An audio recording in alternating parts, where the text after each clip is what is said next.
I sent you. I was live with Ann Vandersteel on Steel Truth. Oh, I didn't know that. We had the split screen the whole bit. Oh yeah. Check your Facebook page. Okay, well we gotta. I'll do it again, we gotta do that. Hey, everybody. We gotta do this.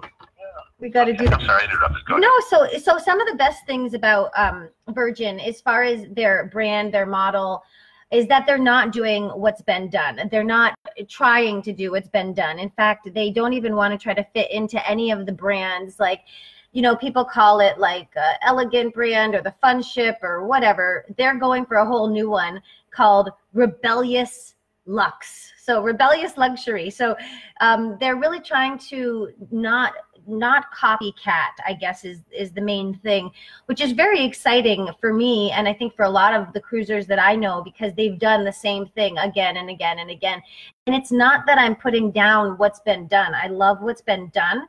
However, there is room for something different. There is room for something sexier. There is room for something more kind of surprising. Their whole thing is surprise and delight. So their Rebellious Luxury, Surprise and Delight, it's going to be adults only, and adults only really means that they're going to be able to sort of change the whole entire platform of what cruising is for the masses, because right now it's really focused on being family friendly. And I could tell you the majority of the reason for that is money, because you have 4 people in a cabin. They get to charge more than if you have 2, right? So they started realizing in the cruise industry that the more people you have, the more money they're going to spend, and that's how they're going to be able to offset these like billion-dollar ships that they're making. So it's understandable. So ships got bigger? I think that's definitely a reason the ships got bigger. Also because of just the grandiose of it all. It's attractive to always say you have the largest ship in the world. In fact, I actually worked on one of the largest ships in the world in the 90s. It was the Grand Princess. Now that's like a miniature ship in comparison to most places. Most ships. Well, how big are the biggest ships? Let's get an idea what we're talking about. Like 5,000 people, and it's like a small town, right? Yes. How big are these things? Yeah, so the biggest ship right now is one of the Oasis classes. It's actually a class above it, and it's approximately 6,000 guests and approximately 3,000 crew. So you're talking about 9,000 people on the ship. This particular vessel, gosh, I should have had my notes out. The Virgin Voyages vessel, I think it's 2,400 passengers, 22,440 passengers, and 1,200 crew. Don't quote me on it, but it's about it's definitely around there somewhere. And it's going to be a little bit more intimate than your huge ships, that's for sure. And that's what they're looking for. They want to try and make you see the same people twice and sort of create that familiarity. So that was a design, a thoughtful design. What exactly are they doing differently? I'm trying to kind of focus it. The deal's different, excursions different, cabins are different, the design of the ship is different. What are they pioneering here? Right. What are they doing differently? Well, first of all, it's adults only, so that's completely different than any other cruise ship going out there. So you've got that. The shows are completely different. Whereas you had like Broadway style shows on most of the cruise ships, they are going out and getting the most creative talent and allowing them to push the envelope. We saw some video footage of some of the creative talent that's going to be coming on board, and what they were so excited about was that they're all very professional and been in the arena for a long time, whether it's a dance thing or a theater thing or whatever it is that they do. But every time cruise ships approach them, they always ask them to tone it down, because these are true artists trying to do something unique. And you know how artists are. They always, I'm not an artist, but I see the talent and I recognize it and I honor it. So they were really excited that Virgin didn't tell them to tone it down. In fact, they said, put some gasoline and set it on fire. Let's go. so they're trying to do something spicy. On the regular cruise ships, like they'll have comedians that come on. There's like the family friendly, right, comedy show, and then there's the adults only, right, after 10 o'clock show. So they're sort of doing that. But what you're saying is these folks are adults only all the time. So all the time. You get like an afternoon, gutsy comedy show. And the comedy gal that they're featuring, God, I don't know her name, but I can post. I'll do some research and post on our Travel Fun page. But the gal that they are starting with the comedy is an absolute riot. It's she's definitely pushing it. Like, she's pushing the envelope. It's tantalizing. It's surprising. It's just what you haven't seen before, and I think that's the whole point. Who is it? I gotta look. I don't remember her name. I just remember her face, and she like flashed everybody with her big black bra on, and she was just a real. It was like, woo, here we are. But yeah, she was she seems really, really exciting, and I will get her name, and I will definitely post it. But they're just trying to do things that haven't been done before. Couple other things that they're doing, since you asked what hasn't been done. They're not having any buffets, so they're not having a buffet style. So they have 20 specialty restaurants, and they are all included in your price. So that's a big change. And what they are having in lieu of buffets, because of course, you know, people want to eat whenever they want, is in the back of the ship. Yeah, no kidding. They have what I would consider like almost like street food, like where if you were at a really cool outside event and you had the barbecue trailer and you had the like New York hot dog stand. Yeah, like a whole bunch of stands, you know, with different specialty foods. What's so good with that? We got onions. What is with that too? Do you have like a Brooklyn accent person? Yes, exactly. They got characters. Wouldn't that be great? I don't know about that. They won't tell us every single thing, but they're going to have an area so that it's a whole kiosk of like, you know, roadside specialty stuff that's really delicious and made to order, but that you can get anytime. So in lieu of a buffet, they just want to get away from all the lines, and I'm so excited about that, because that's I don't like to be critical about cruise ships in general, because I know how hard it is. I understand the industry. I understand the situations that they're dealing with, the crowd control. I mean, I worked on cruise ships.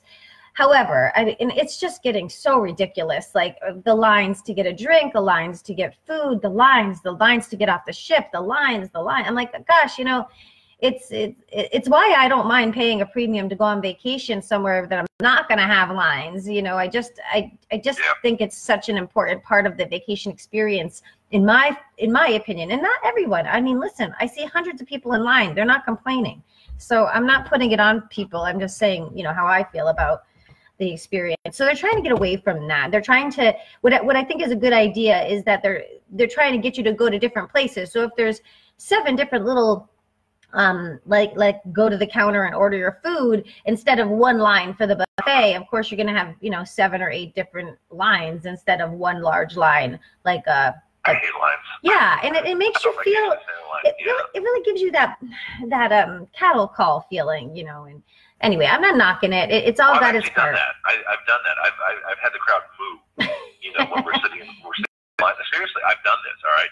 And it's hysterical. I believe you. Get like, you know, I believe you've moved. Waiting to go into a dining room on a cruise ship, and I'm there. Greg. Everybody starts doing it. Oh, trust me, it's hysterical. I bet. Questions they have to ask. Well, you know me, it's me, right? I had 2 questions I have to ask you before Karen gets here. One, first of all, what's the name of the cruise line again? Virgin Voyages. So we have a singles group going out on October 30th. All the information is on travel.fun, www.travel.fun. But the biggest thing they're doing is adults only. Their motto is to surprise and delight. So they won't tell us everything, but they have a lot of different ideas of how to surprise us just when we're on the deck. Obviously, all the entertainment is adult oriented. They're also doing a lot of different things with their nighttime. They have Bimini, where they're going to be there all day and all into the night. So you'll even have bonfires on the beach that are going to be organized, which is a completely new idea that, you know, usually it's kind of get off the ship and get back on. Yeah, everyone's excited about the bonfires. Like just a much more relaxing. 2 questions. One, do you personally know people at Virgin Voyages? That work there, you mean? That's the first question. Yes, yeah. I know 3 of the main cats. Wait. Here's the second question. Do you think when the show gets big enough, first action radio cruise with Virgin Voyages? I think anything is possible. Yes, absolutely. I love that idea. Take that one away. I want to do a cruise. I want to get all our friends together on a cruise ship and be able to broadcast, if it's not prohibitively expensive, over satellite, you know, from the cruise ship wherever we happen to be. these sound like the people want to do that, you know, and it fits perfectly because we do things that are new and different, and they're doing things that are different. So let's do a different thing. Right. Well, definitely, they are definitely doing new and different. Okay. But yeah, it's gonna be it's more exciting every minute. Their shore excursions are totally revamped again. They're just trying to get more of the unique experiences that people are going to come away going, wow, that was an exploration, not just a tour of Diamonds International. Not that Diamonds International is bad. Believe me, I get it. I have value for all of these things. However, it's nice to have an option to have a change and do things a little bit more luxurious. And to answer your question about the staterooms, before I go, they have redesigned most of the staterooms so that they're more flowy for a party. So they have beds that are mobile, that move around. They call them sea beds, so that you can sort of have a little disco party in the nighttime, and then put your bed together, and you can, yeah. Champagne on ice. Yes. I love it. California there. Okay. So we're super excited about. She has a question for you real quick. Okay. So Karen does the investigative report here. So Karen, you want to get on this cruise ship thing? Does Virgin Voyages sound like fun? You're a cruiser, right? I am not. I've never been on a cruise. Karen. I was wrong. Karen, this is just crazy. I go on a lot of vacations, never on a cruise ship. Yeah, I always tell people, if they haven't been on a cruise ship, you can't have an opinion about it, because if you haven't been, 98%, and I mean this truly, that have never been on a ship that go, oh, I don't think I'm going to like it. I don't like it. 98% like it. There's so few people that don't like it. It's very interesting, but you know, that's just, you can't sell it till you try it, I guess. So I could hook you up, Karen. You let me know, girl. I'm sure you could. I've got to run though. Thank you so much. I really appreciate this time with you. We're super excited about all the new exciting itinerary. If anybody has any questions, just write them down on Facebook. I know there's a lot of people watching already. Hi guys. And Greg from Action Radio, like his page. He's awesome, doing great things, changing the world. And I'm Shelby. You're fabulous. Thank you, Shelby. Let's do it again next week. Always love to have your report on here. Bye-bye. It's so nice to go traveling. All right. So guys, if you have any questions, I've got to run, but I'm happy to answer them later. There's going to be some shore excursion information coming out. Like I said, they're doing things differently. They also have a tattoo parlor on board, which has never been done before. They're going to be doing your permanent souvenir, as well as henna tattoos, piercings. They have lots of crazy interesting things to do, and that's just the tip of the iceberg. There's so much more to come. Keep viewing, keep liking us, and keep looking out your emails, because it does pay to read those emails from travel.fun. Cindy Pruitt just won $50 for sharing that she was going on the trip and tagging 2 of her friends. So read those emails. I'm Shelby. You're fabulous. I'll see you on Facebook.